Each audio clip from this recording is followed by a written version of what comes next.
है कि बीजेपी राहुल गांधी से डर रही है। आम आदमी पार्टी कह रही है कि कांग्रेस अब इस देश की काबिल ही नहीं बची है, तो इसकी अब बात क्यों करें। आपको क्या लगता है, क्योंकि 24 में आप जा रहे हैं और सवाल ये खड़े हो रहे हैं कि लोकतंत्र अब बचा नहीं है। देखिए, आज मजे की बात यह है कि पैनल बड़ा बढ़िया है। एक पार्टी है जो भारत की सबसे नई पार्टी है, नई नवेली है, अजब अलबेली है। एक पार्टी है भारत की सबसे पुरानी पार्टी है। कोई चीज ज्यादा पुरानी हो जाती है तो घर में कहते हैं ना, पुरानी धुरानी हो गई, किनारे रख दिया जाता है। उससे भी ज्यादा हो जाए तो फिर फटे पुराने हो जाते हैं तो बाहर कर दिया जाता है। ये उस स्थिति की तरफ बढ़ रहा है। मजे की बात देखिए, उन्होंने क्या कहा, हमने जितनी तेजी से प्रगति की है उतनी तेजी से किसी ने नहीं की। सही बात है। अरे 10 साल में क्या, हमें 72 साल हो गए, कभी कांग्रेस से समझौता नहीं किया। 72 दिन में कांग्रेस से समझौता किया, इसलिए सत्ता में। और इतना ही नहीं, मजे की बात देखिए, सबसे पहले दिल्ली में जब 8 सीटें कांग्रेस की थी, 32 हमारी और 28 इनकी थी, कांग्रेस ने इनकी पालकी ढोई, सत्ता की दहलीज पार कराई, और फिर भैया उन्होंने दिल्ली तो छोड़ो पंजाब भी निपटा दिया।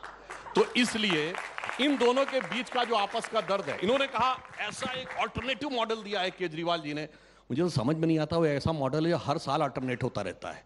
आज तक एक भी मुद्दा आप नहीं बता पाएंगे जिसके ऊपर उन्होंने कभी यू टर्न न लिया हो।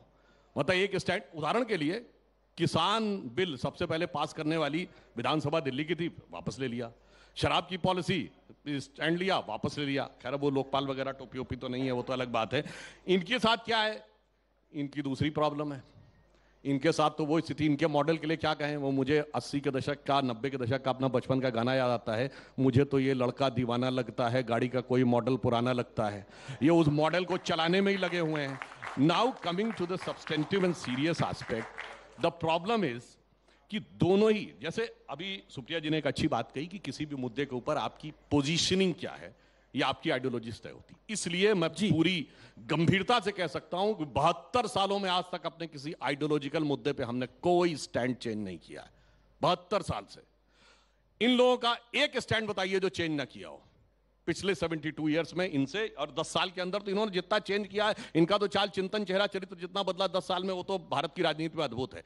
इसलिए क्रेडिबिलिटी हमारे पक्ष में है, इसलिए जनता क्रेडिबिलिटी आप कहते हैं आपके पास, इसीलिए Modi ji crisis of credibility के प्रतीक ये लोग हैं और क्रेडिबिलिटी के प्रतीक मोदी जी। लेकिन उसी क्रेडिबिलिटी पे डेंट करने की कांग्रेस और लगातार प्रयास कर रही है। राघव चड्ढा जवाब दे देते हैं। जी सुधांशु आप जी थोड़ा जल्दबाजी में नहीं है, यानी आपसे मेरा संदर्भ है कि आम आदमी पार्टी थोड़ा जल्दबाजी में नहीं है। उनको लग रहा है कि शायद मोदी को वही टक्कर अब दे सकते हैं। 2-3 चीजें हैं। पहले तो सुधांशु जी ने कहा कि इकलौती ऐसी पार्टी है भारतीय जनता पार्टी जिसने 72 साल में किसी चीज पे समझौता नहीं किया। यही वो पार्टी है जो कहा करती थी कि पीडीपी अलगावादियों की पार्टी है। आइडियोलॉजिकल मुद्दे पे स्टैंड नहीं चेंज। सुन लीजिए, कोई नहीं, मैं जवाब दूंगा ना, मैं आपकी तरफ से भी बोलूंगा। सुनिए मेरी बात।